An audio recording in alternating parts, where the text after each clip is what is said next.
dealing with negativity. Now I'm going to alter this topic and talk about dealing with negativity at home, because it talks about negativity that is happening around us, that is getting in our homes through information, through stories, through all heartbreaking challenges, and negativity with so-called negative people.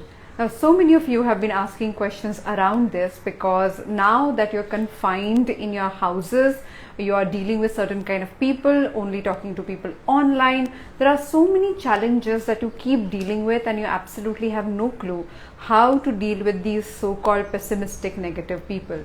Now, if you have a specific question about it, if you have something that is really bothering you, please mention that so that I can address that question in the manner that can help you, that can actually get to you. Let me say hello to everybody who is joining in, people on YouTube and Facebook and people on Instagram. Now, every day we talk about newer topics that are causing you anxiety at a different level altogether. When you fight certain emotions, when you cope up with certain things, we are dealing with fear of losing people we love, we're going through trauma. Now, all of this is done through old methods that we had learned when things were okay. Now, you're like, oh, Vaditi, but I had my methods and they were working for me, or I was anxious even before this pandemic, so what are you talking about? I am requesting every single person to create a new set of toolbox that you can use while dealing with situations at hand. Because if you don't have the tools at hand, then every situation can become absolutely tiring, exhausting, can get to you, and all you would do is fight with those situations every single day. If you don't want to do that, if you want to go beyond the problem, and no matter what shows up, if you want to hold our grounds and deal with it, we need new toolbox for sure. So here we are talking about negativity, or how to deal with negativity. Now, as I said, I'm going to break this so-called negativity in two different parts. One is this absolutely draining information conversation that is coming our way, which is fearful, which creates that pang in your stomach, which makes you feel as if somebody is punching you from inside. Now, that emotion is what we're going to deal with. Now, if those emotions are repetitive, if they're coming to us every single day, like I must tell you, this is my confession, that generally, I deal with these situations a little bit more objectively because of the toolbox that I have learned. But in last 15 days, at least twice a day, I feel that sense of feeling sick in your tummy, and then I have to like sit down and deal with it and then go with the day, because somebody would write something in the DM or you read something in the news and it is painful. So can we really stay absolutely independent and unaffected by it? The answer is no, we cannot, because we are human, we are sensitive, we are constantly interacting with the environment. There are people we know who are in danger right now, so it is not possible.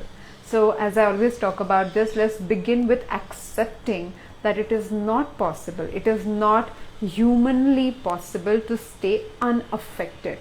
Like some people numb their senses, some people completely disconnect from the information out there, and they're like, I don't want to engage and I don't want to get affected. I believe most of us do not have that choice, because we look out for information to help somebody to know more what is happening, and that's not possible for everybody. So is isolation or cutting yourself off from information the only way? No, it's not. If you choose to stay in this loop, we will get affected. The point here is, even if you get affected, finding the closest way, fastest way to get back to your routine, your regime, your grounded technique. And if you don't do that, then you will get sucked into this whole information so-called tsunami that we are having around here. So if you really look at things and break them down, so we have to have our physical triggers, not mental triggers, but physical triggers. When you start experiencing that sense of being pulled into, sucked into the tsunami, okay, what does that mean?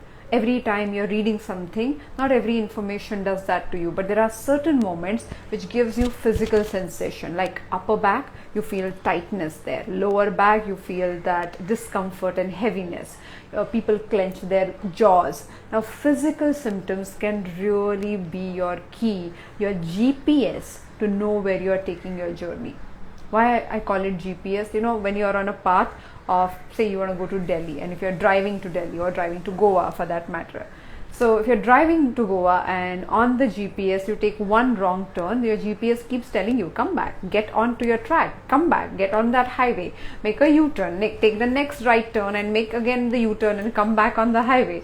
Now if your GPS is not working, then you may go completely off the track and you have no clue, you would not know what exactly is happening there, and you continue to go in that direction to a point that you suddenly realize you're lost. And that's exactly what happens with anxiety information. We browsing on Instagram or other social media, you just get to one link and then you keep going. Suddenly you realize, oh my god, 40 minutes into it and I have no clue why am I here, and all that I'm experiencing is getting to me. If you want to break that down, if you want to make smaller steps here, figure out how we're going to observe and look at these things, this is the key. Your body is the key. So I'm going to repeat my favorite principle here. When your mind is useless, lead with your body, and when your body is helpless, lead with your mind.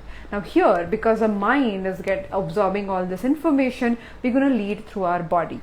For example, we're going to observe what are your sensations that you build when you feel worked up, when you feel trapped, when you feel lost, when you feel that overwhelming feeling.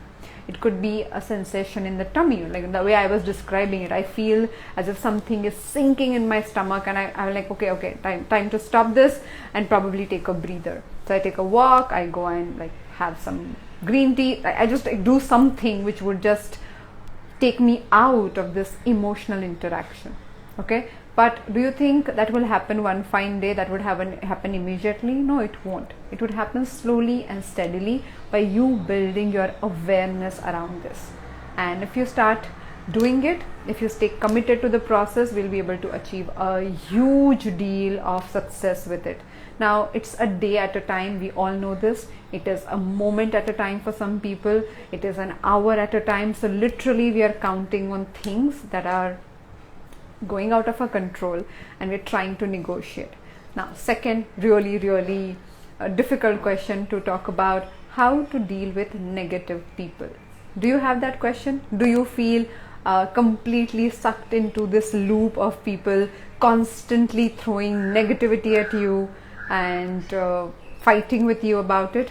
If you have, I would like to know what is your experience. Please write something in the comments section so that I would know what is your experience. Like, how do you articulate this whole thing about I cannot stand this person or I cannot deal with this person? Now, we have heard so many stories where couples are stuck in a marriage. They are in this lockdown and they never saw eye to eye and they had to stay together, and now with the fact that they are together stuck in one confined area, they cannot deny their differences, or they just wish to go somewhere but to not see each other's faces. Now this is what is a common area. People are living with in-laws or their parents and constantly hear things, and they do not want to, so they do all the self work, or at least as much as they can, and they build themselves up, and then there's someone who comes along the way and punctures your tire so badly that you cannot get yourself back up to do and feel the way you do. So we are getting some of this, like you get blamed for things that you did not do. Okay, there is the vibe somehow disrupts our thinking. Okay, never ending, so I move away from them. That's true. I generally keep quiet around them. It feels suffocating, especially it's because they are elders or in-laws and you cannot do anything about it. Understandable. Their absence makes you feel so relaxed and their presence brings in stress. Usually it starts thinking of something to take my mind off and ignore the discussion completely. Now, thank you so much for sharing all of this, because all of it is what we experience. we experience when one person or a few people in the house constantly keep saying things or constantly hold on to a very, very strong idea how things can go wrong. And basically we also fear that, and you're also thinking about the same thing and you're hoping that shouldn't happen, and somebody sits there and pronounces that feeling over and over and over and over again, right? Now, how to deal with this situation? I'm going to read the last one here. I do my best to not excessively engage in the negative conversations. Now, this is what I want you to understand, and my approach might sound little awkward, little uncomfortable, little not something that you want to engage with immediately, but I want you to hear this, okay? Now, if you look at the profession that I'm into, every single day I speak with people who are constantly dealing with some or the other emotional challenge. Of course, a part of my work is high performance coaching, where I talk with leaders and high performers to get to the next level of their performance. But with our anxiety work, especially from March 2020 till now, pretty much every single day, barring Sunday where we did not interact with people, I have been talking to people who are constantly bringing in things where their shoe hurts, things that are not working for them, things that are getting to them, and they feel that sense of pain and so-called negativity. Now, if you have 1, 2 or more than that number of people in your house where you cannot escape them, when you physically feel stuck in that situation, I want to offer a few tools to go about, okay? First and foremost, let's approach this whole idea of negative people in a different light. And that's why I felt that you might not fully agree with me. That's why I want to ask your permission to present my point completely, and then you can dismiss it if you don't agree with me. The very moment we walk into a situation thinking that this person is a negative person, he brings in this negativity that pulls me down, you give away your power in that person's hand. Thereby you believe that if that person changes his or her behavior and turns into a positive person, that is the only and only way I can stay positive. And it might not be fair on your part to be blamed for things that you haven't done. It is not fair on your part that somebody comes and robs you of your so-called positive work that you have done. But the very moment you constantly believe that this negative person has a power over me, you give away your power to that person. Does that make sense to you?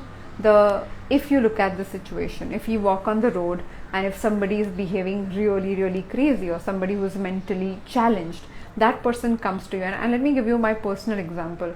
Once I was standing in a movie ticket queue, and there was this girl who was screaming, and I could look at her and I knew there's something mentally off with her, and she was like she was dressed normally, everything was normal, but something was off, and she was alone, there was nobody with her. And instead of avoiding eye contact, I looked at her just to understand what was happening. Because I looked at her in the manner that she felt intimidated, she walked up to me and she started talking, and instead of walking away, I chose to stand there and hear what she had to say. And in the middle of it, she suddenly got aggravated for some reason, and I pretty much did not say anything. All I did was I was holding space, like how you're trained to do. And she started physically hitting me, like once, twice, thrice. The fourth time I held her hand, but not harshly, because I could understand that she was not doing it to hit me, because she didn't know me at all. She was doing it to because all her mental space was going all over the place, and it was evident in her eyes. Now, that one example, and obviously, if something like this happens outside with a stranger, you really take a longer time to process it, because it is unexpected and it is shocking, and it took some time for me to process all this information.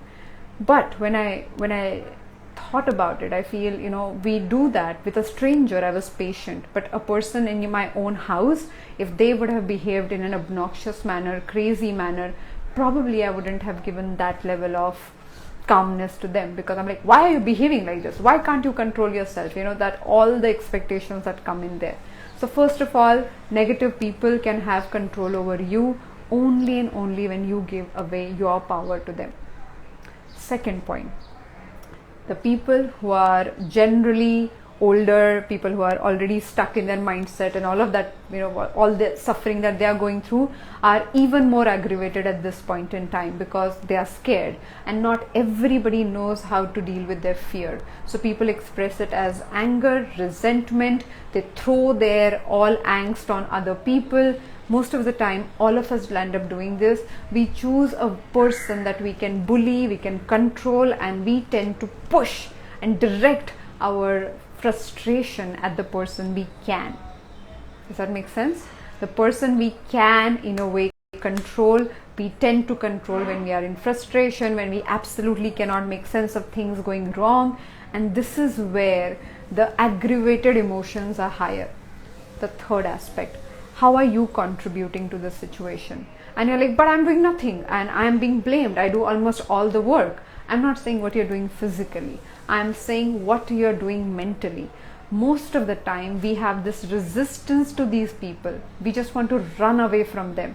We do not look at them as our problems. We look at them as some problems that we don't want to engage with.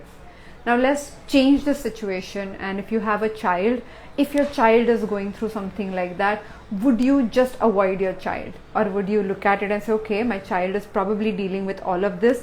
What can I do here? How can I help? What can I, figure out as a solution to deal with this?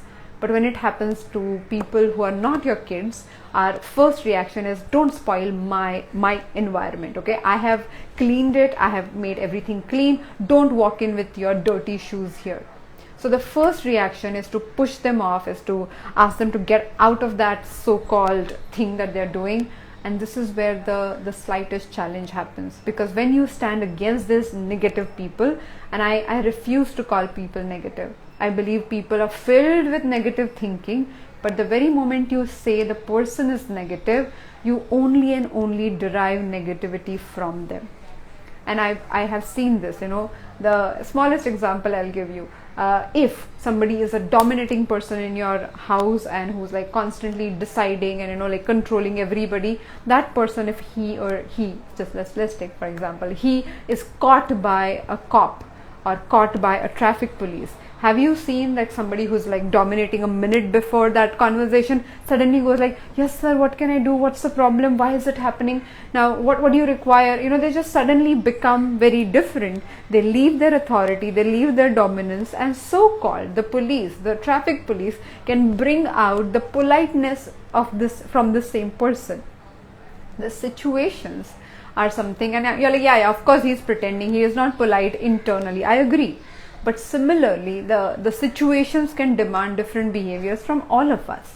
Now, if a person is constantly labeled in your mind, you derive that information from that person. We have done one episode on labeling other people. We have done another episode on labeling yourself. And now we are talking about how these negative labels on other people also build more resistance in your behavior. Now, my job here, if I look at you as the center of this work that we are doing, then my job is to do anything and everything, give you every possible tool that would allow you, that would facilitate you, that would propel you forward to really solve the problem and make sure that you find your mental stability. If that path is supposed to go through the acceptance of the person who is bringing all the negativity in your life, then probably you will be able to take it in your stride and deal with it. If you stand there and say, why this person is doing it, he should not do it, his actions are causing me to deal with all this, extra work, and that's not okay. If you operate from that space, then you will only fight that person to no avail. But if you understand, okay, wait a minute, and this is my principle, okay, this is my principle in personal and professional life, and I think this will really help you. I keep telling this to many of, if you are already my client, you have heard this from me at least once. Anything that comes on my table is mine to deal with. anything that shows up on my table in terms of, the mess that I deal with, the problem, the challenges last minute that happen in the team, people are not showing up in the manner that we expected them to, anything. If the very moment you walk into the situation saying that anything that shows up on my table is mine to deal with, our resistance against other people will become lesser and lesser. And the best question, and I have used this question in our last journaling workshop, but this is one of my favorite questions, and I cannot not tell you this, because this is not only in this situation, but any situation technically can be used. My favorite question, it is, what do I require to do here? Now, when you're dealing with people who are absolutely getting to you and you feel powerless in front of them, stand there and ask yourself, what do I require to do here? In your mind, keep repeating this question. If you have to put your questions in Google search of your own brain, which is like this superpower machine, ask yourself this question. Why am I saying it? Because so many times I desire to go and slap the person.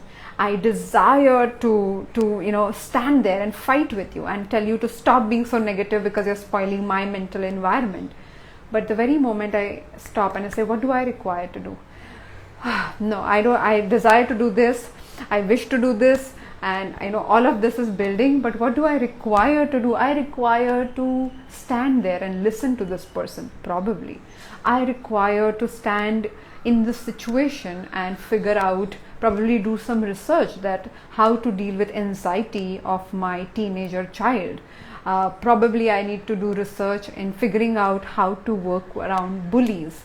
Now, if I understand what do I require to do, I start looking at the same situation after being more equipped.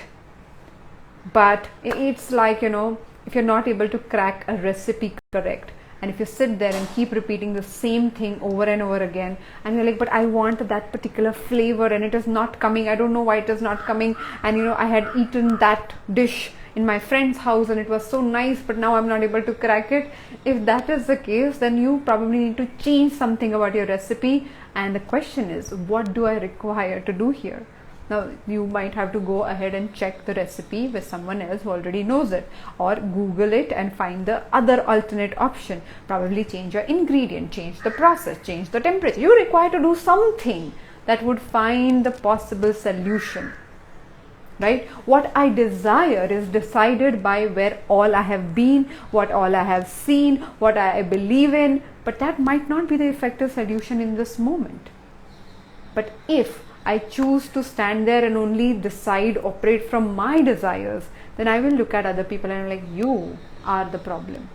Because of all of you, I'm not able to get where I want to get. And that is a problem. Because if you, the very moment, and I'm talking about in technical terms, change of ownership. I'm saying in a way that if I change the ownership from you to me, and if I just look at this problem and you're like, Aditi, my plate is already full, I don't require more problems to deal with here. Agreed. But even if you do not take it as your problem, you're dealing with it. You're thinking about it, you're running away from it, you're choosing not to engage.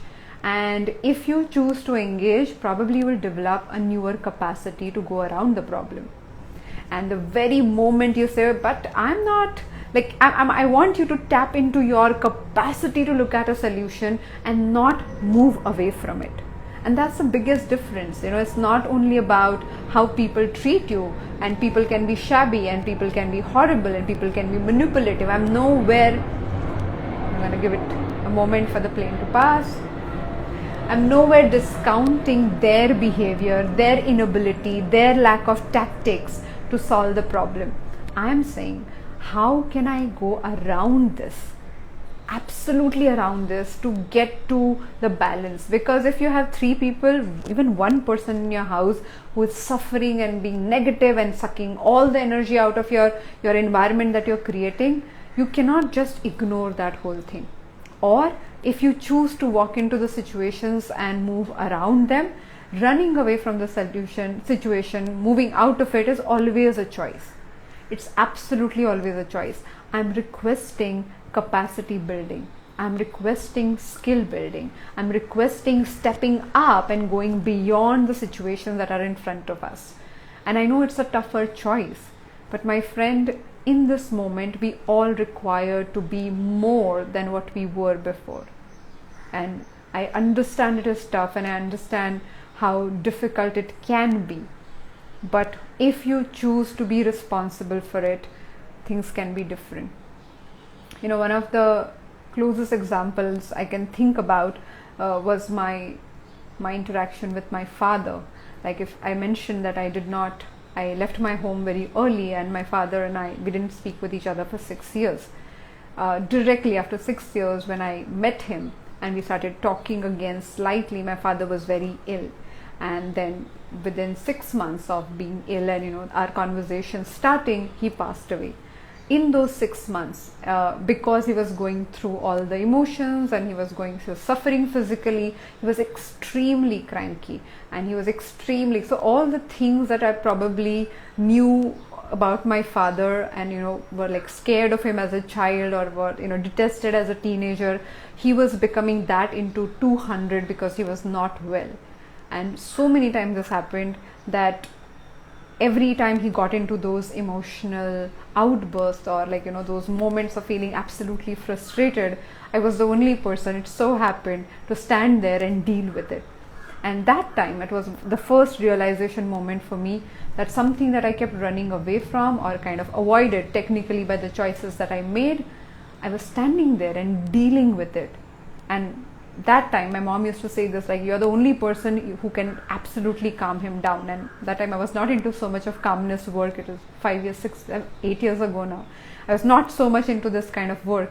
But when I stood there and dealt with that so-called calmness, I realized that me taking the responsibility of the situation genuinely helped the whole situation. And instead of avoiding him, not getting affected by the emotions that he was throwing because of his illness and his fears and his challenges, I could stand there and resolve it. And that is the capacity that we are building with the S-stroke practice. I want you to build so much of reservoir of calmness that when you walk into a situation, when you talk to people, when you connect with them, they feel the sense of calmness. And that can only happen if you have it within. It cannot happen from external sources. It cannot happen when you pretend to do that. All of us cannot. We can pretend to look calm, but we cannot pretend to be calm. And if you genuinely harness calmness through your practices, and if all the things that are bothering you, if you start dealing with it, so 2 things, right? We remove the points that are bothering us, we throw them out on the paper, and we kind of solve it, build skill set around it. And every day we keep inducing new sources of calmness in our life. The basic state where you operate from will be clarity and calmness. And that is a larger plan we should cultivate. Because if every single person taps into that calmness, looks at things from that platform of stability, things become very, very different.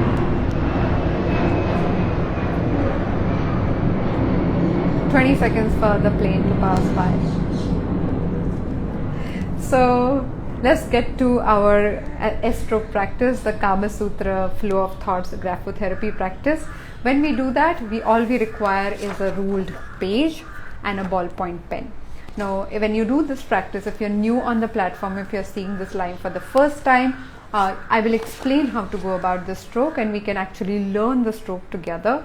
If you want to register for this program, we send emailers all the resources. The link is aditisurana.com/lockdown21. So please find that and you can register and get all the resources and emails required here. Let's get to the stroke. Keep your ballpoint pen ready. All we require to do is just connect with our breath and be slightly calmer. Okay, the question for the day is, when you think about all these people who get to us, people who kind of bother you, the negative people and the negativity around you, step into that, mentally step into that situation and ask yourself, what do I require to do here? Not what I desire to do, not what I would like to do, not what I should be doing. What do I require to do here? Okay, that is the question, journaling question. Sound little simple. You're like, oh, but there is no drama here. There is no like twisted words here. I know, no twisted words for the day. Simple, straight question, because the situation is so common that we have to probably come up with simpler ideas to go around it. So let's get to the stroke practice. Give me a moment to switch the camera. People who are on Instagram, on YouTube and Facebook, give us a moment. Probably you won't be able to see the stroke, which is only available for our Instagram work.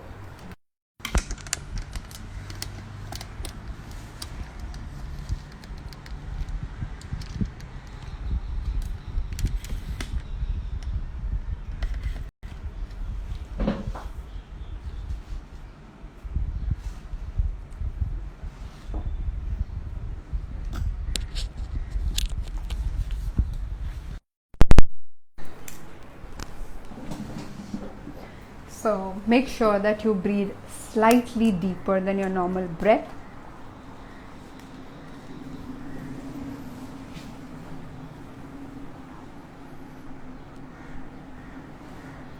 Now the stroke has 5 things to keep in mind. First one is the stroke starts at the beginning, top here, never with a tail. Second one, the stroke ends here on the line, never with a tail. Third one, all loops are always open. Fourth one, the very moment your hand stops while making the stroke, you stop. You do not drag your hand. So many times people do the stroke like this and then they pause and they move their hand like that. Do not do that. It doesn't matter how long your stroke is. All that matters is how much in flow you can be.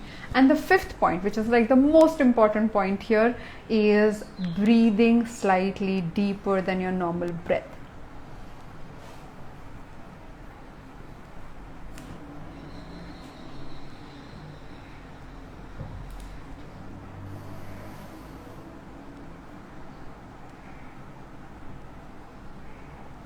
Each stroke matters. Each stroke is something that we have to look at. The point is, how involved are you in the formation?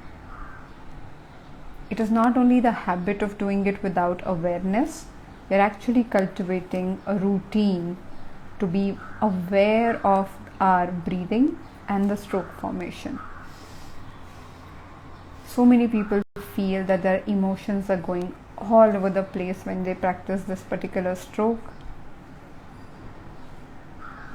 and do not change anything about that, because when your thoughts are going all over the place, it is so many times a result of the practice that we are doing. You remember the name of the stroke? We call it Kama Sutra, but technically it is called the flow of thoughts. So thoughts start flowing, and all the areas where you have the stuck resistance about how people are negative, how they get to you, how this negative news should not happen, anything that we believe should not happen actually builds the resistance against it.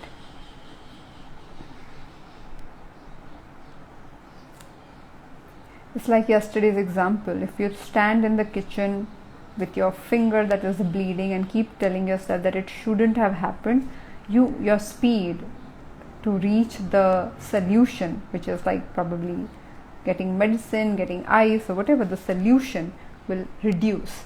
But if you get quickly to like, oh, my finger is cut, okay, what can I do with it? What do I require to do here? Which is a question for the day.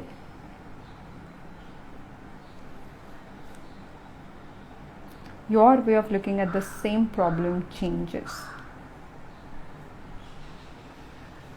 Breathe slightly deeper than normal.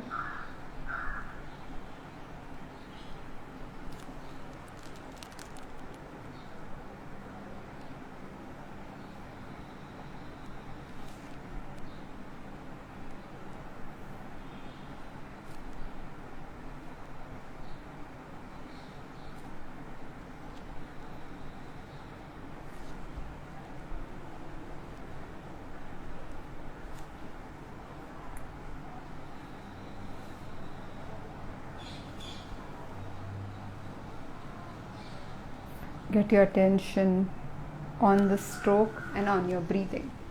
I'm going to stop here. I'm going to switch the camera so that we can start our conversation further.